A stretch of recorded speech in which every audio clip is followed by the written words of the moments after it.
Ayan, magandang hapon kapwa. Ngayon po ay narito po tayo sa isang Kiskisan Sona Rice Mill. Ayan, ipapakita ko po sa inyo kung ano po ang kanilang technique para sa pagkikiskis po ng bigas dito po sa bayan po ng Mahayhay, Laguna.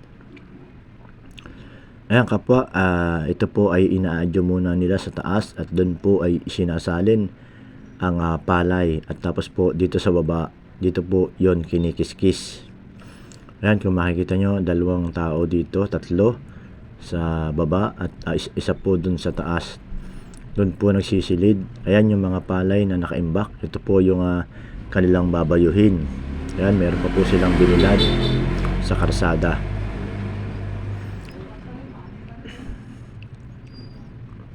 Ito po yung mga bayo na. Ayan, ito po yung kiskisa ng palay dito po sa ibaba.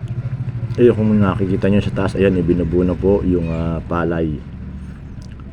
At ito naman po ay isa ay sa taas po nagbububo.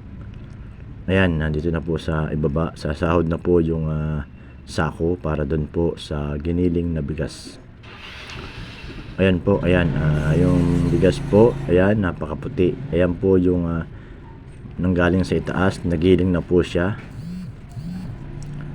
Ito po yung isa na pangalawang gilingan. Ayan, nagiling na rin po siya, galing rin po yan sa taas.